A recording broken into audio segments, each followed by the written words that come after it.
Happy Monday, everybody, and welcome to the Chris Salcedo Show here on Newsmax TV. For those of you who are new to this program, I am your liberty-loving Latino. Do not confuse me with loudmouth leftist Latinos out there. I actually love my country, the United States of America. Tonight, a question is all-consuming for the unfair press who are getting their marching orders from the Socialist Democrats. The Socialists are demanding accountability. Accountability for what, you might ask? Well, they want a reckoning for those who ever dared oppose them. They seek to criminalize opposing socialists and their anti-American policies. What should Mitch McConnell and Kevin McCarthy do? We'll answer that question in tonight's preamble. It's been well chronicled that the GOP is losing support as more radicals are being elected on the Democrat-Socialist side. Unabashed conservatives are being elected to combat these radical leftists. Many are falling under the banner of Trumpism or the Patriot Party. These are entities willing to push back, actually push back against left-wing extremists. The fact that the go-along-to-get-along GOP is losing support disturbs many in the unfair and biased news outlets like CNN. Over the weekend, one of their dedicated left-wingers masquerading as a journalist, Dana Bash, expressed her worry that certain Republicans would be retiring from Congress. These Republicans have made it their mission to surrender their safety and security of their constituents to the likes of AOC, Ilhan Omar, Hakeem Jeffries, and Nancy Pelosi. The idea that real conservatives could be elected to replace Republicans like Senator Rob Portman, well, disturbs Bash and CNN very much. You are now the third Senate Republican planning to retire after 2022, along with Richard Burr and Pat Toomey. Your party is facing a reckoning right now. People who are telling lies, like you were just talking about, pushing conspiracy theories, they're getting louder and louder. So isn't your silence, or eventually your absence from, the party, from someone like you, going to make the party veer even more towards people who spew conspiracies and lies?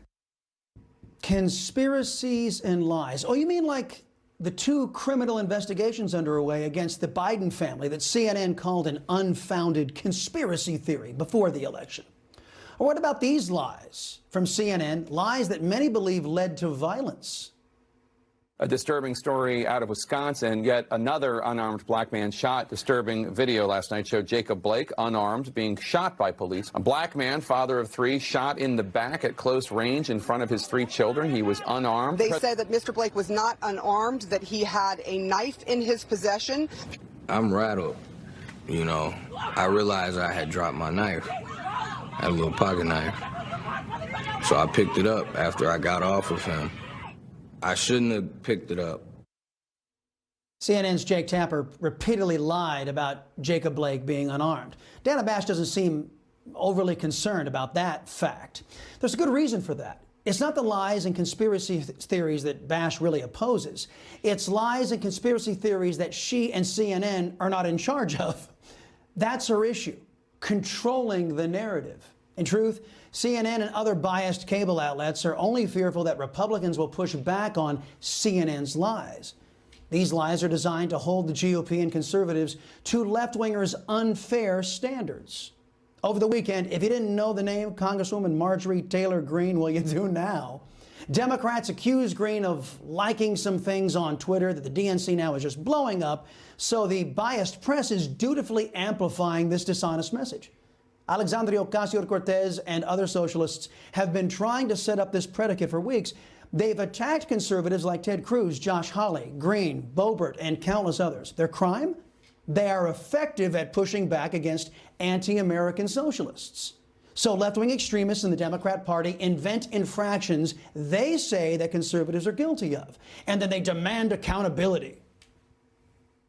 And actually, Kevin McCarthy's lack of holding his own caucus accountable is one major reason why I went to the floor last year to hold Yoho accountable myself. And so when I hear that Representative McCarthy is going to pull a member aside who has made white supremacist sympathizing comments, the thing that I think is, what is he going to tell them? Keep it up?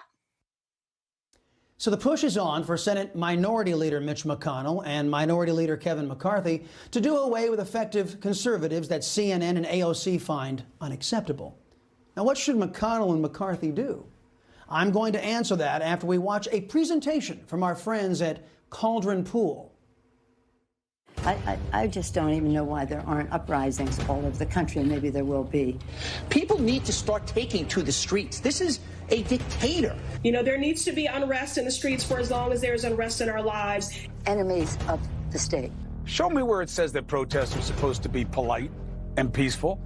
Do something about your dad's immigration practices, you feckless. When they go low, we kick. How do you resist the temptation to run up and wring her neck? The biggest terror threat in this country is white men, most of them radicalized right up to the right. I thought he should have punched him in the face. I said, even if you lost, he insulted your wife. Yes. He came down the escalator and called Mexicans rapists and murderers. He said, well, what do you think I should have done? I said, I think you should have punched him in the face and then gotten out of the race. You would have been a hero. I'd like to punch him in the face. I said if we were in high school, I'd take him behind the gym and beat the hell out of him.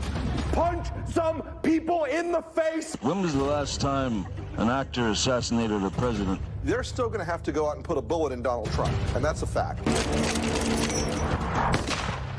Look, as his character is stabbed to death. Where is John Wilkes Booth when you need him? I have thought an awful lot about blowing up the White House.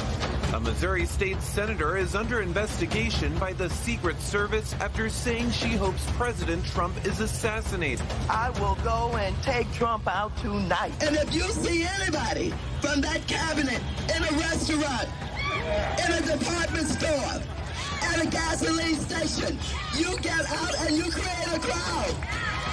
And you push back on them. And you tell them they're not welcome anymore, anywhere.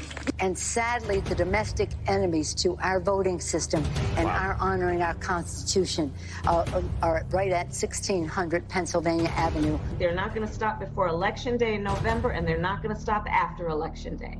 And that should be, everyone should take note of that on both levels, that this isn't, they're not going to let up, and they should not.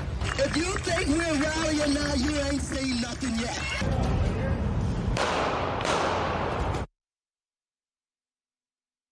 Anti-American leftists for years have called for violence and uttered unacceptable things in the United States. None of them paid a price. Nobody was thrown in jail. Nobody lost their job. Nobody was expelled from Congress or any committee. Hell, none of them lost their Twitter account. Now CNN, MSNBS, and other Democrat socialists in Congress are all demanding that McCarthy and McConnell do something about GOP actions that have hurt Democrats' feelings. I have a suggestion as to what Republican leaders should do. Not a damn thing. Because that's exactly what the American left did to those left-wing extremists who poisoned civil discourse in our country for the past 5 years. You just watched Newsmax TV, America's fastest growing cable news channel, now in more than 70 million homes. You can get Newsmax TV on your cable system or check your cable guide. And if your system doesn't carry Newsmax, call them, tell them you want Newsmax TV, because we're real news for real people.